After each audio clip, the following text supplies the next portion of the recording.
जय श्री कृष्णा बच्चों। आज मैं क्लास 10th के वैसे 9th के वैसे बच्चों के लिए जो क्लास 10th में जाने वाले हैं उनके लिए वीडियो में बनाकर भेज रहा हूं, जिसमें आपको एक बड़ा महत्वपूर्ण थ्योरम बताया जाएगा। यदि एक ही आधार और एक जोड़ी समांतर रेखाओं के बीच एक आयत और एक समांतर चतुर्भुज स्थित हो तो आयत का क्षेत्रफल समांतर चतुर्भुज के क्षेत्रफल के बराबर होता है। तो देख लीजिए, यदि एक ही आधार और एक जोड़ी समांतर रेखाओं के बीच रेखाओं के बीच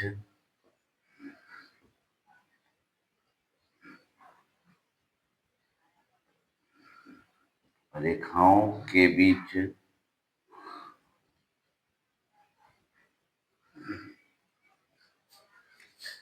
एक आयत और एक समांतर चतुर्भुज स्थित हो तो आयत का क्षेत्रफल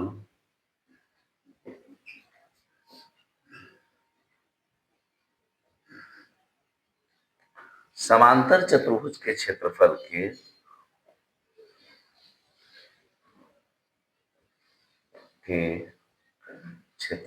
के बराबर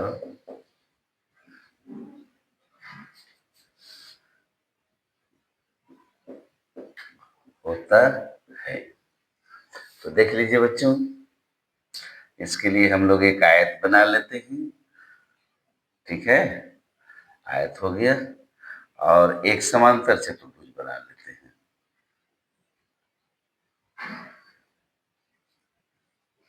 ए B C D E F.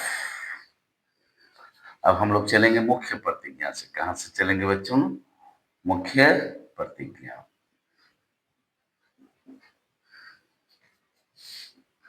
दिया हुआ है कि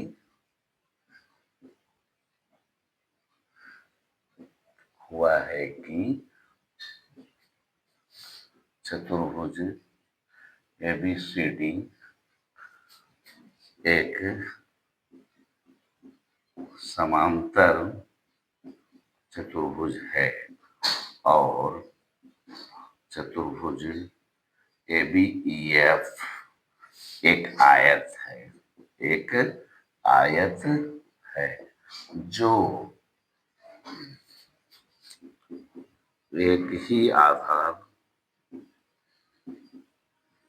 और एक जोड़ी समांतर रेखाओं के बीच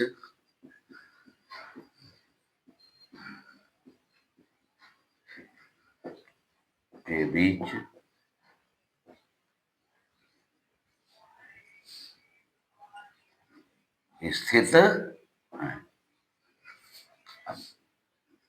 साबित करना है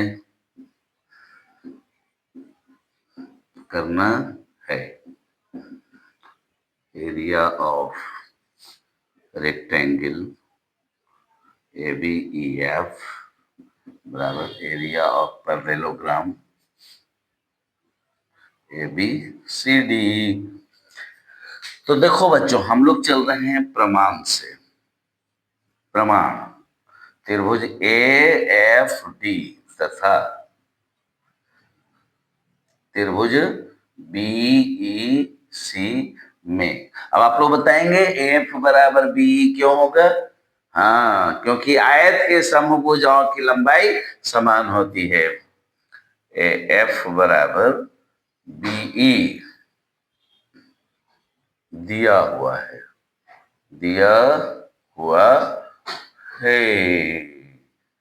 फिर देखिए AD बराबर BC, ये भी आपको दिया हुआ है। क्योंकि समांतर चतुर्भुज की समभुजाएं समान होती है। हुआ है। चलिए, दो चीज आपको मैंने बता दिया, एफ बराबर बी और एडी बराबर बी सी। एक चीज और मिलेगा बच्चों, ये कोण कितने डिग्री का होगा 90, और एक कोण कितने डिग्री का होगा 90। एंगल ए एफ डी बराबर एंगल बी ई सी बराबर कितना डिग्री होगा 90। को पूछेंगे तो बताइएगा। आयत के सभी कोण समकोण होते हैं, तो चूंकि आयत है तो ये भी 90 है, ये 90 है तो ये 90 होगा, इधर 90 है तो इधर भी 90 होगा, चूंकि ये दोनों रेखीय कोण है। तो अब आप लोग बताइए, दो समकोण त्रिभुज है जिसमें कर्ण बराबर है कर्ण के, एक भुजा बराबर है एक भुजा के, और एक कोण समकोण है, तो ये सर्वांग समता की कौन सी शर्त यहां लगेगी? तो बिल्कुल सही आपने जवाब दिया, आरएचएस। क्या लगेगा? आरएचएस। इसलिए लिखेंगे, इसलिए आरएचएस सर्वांग समता प्रतिबंध से, आरएचएस सर्वांग समता प्रतिबंध से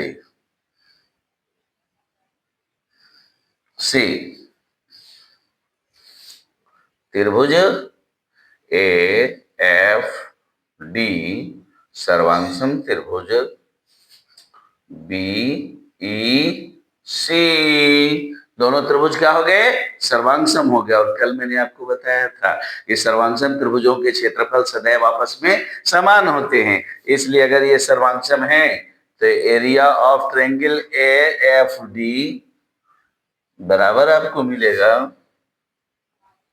area of triangle B E C, दोनों का क्षेत्रफल बराबर हो गया। इसको इक्वेशन मान लीजिएगा। चलिए, अब हम लोग चलते हैं पुनः। अब ये जो आपने देख लिया, कल जो हम समझाए थे, अगर समझे होंगे तो आपको ये भी समझ में आ जाएगा कि ये क्षेत्रफल अगर ये क्षेत्रफल के बराबर हो गया और इस क्षेत्रफल को दोनों तरफ जोड़ दें तो हमारी कहानी पूरी हो सकती है। तो पुनः चतुर्भुज ए बी ई डी का क्षेत्रफल दोनों तरफ जोड़ने पर, पुनः चतुर्भुज ए बी ई डी का क्षेत्रफल दोनों तरफ जोड़ने पर, दोनों तरफ जोड़ने पर, तो देखिए अब यहां क्या मिलेगा बच्चों? Area of triangle A F D plus area of quadrilateral A B E D. अब यहां देखिए क्या मिलेगा, तो एरिया ऑफ ट्रायंगल इधर हो जाएगा बी ई सी प्लस हो जाएगा area of quadrilateral A B E D. तो कल अगर समझे होंगे तो आपको आज भी ये समझ में आ जाएगा कि ये क्षेत्रफल और ये क्षेत्रफल अगर हम जोड़ेंगे तो A B E D A B D E B F E F पूरा हो जाएगा, ए बी ई एफ। अगर इसमें ये जोड़ेंगे तो ए बी सी डी पूरा हो जाएगा।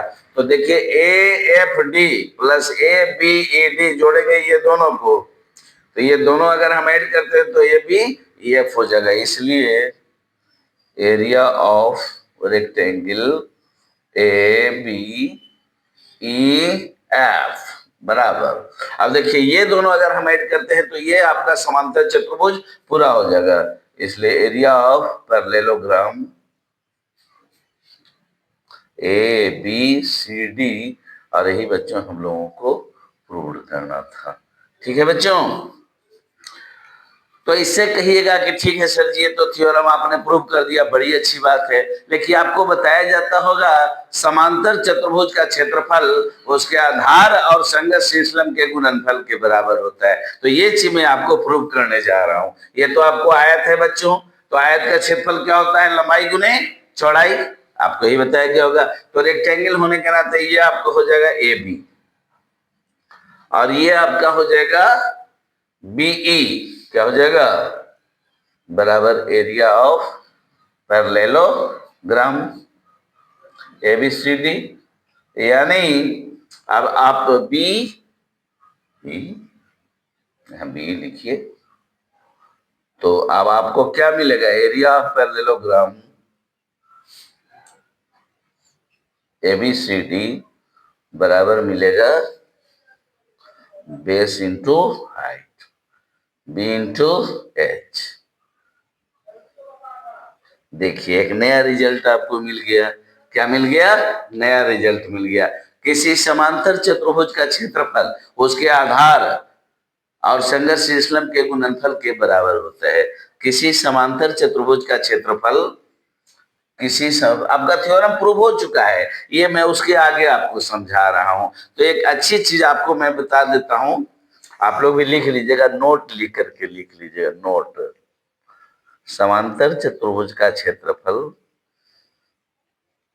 चतुर्भुज का क्षेत्रफल, क्षेत्रफल उसके आधार और संघर्ष श्लेष्मल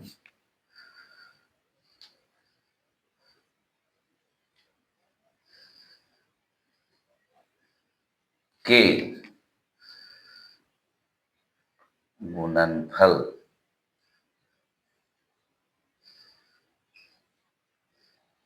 के बराबर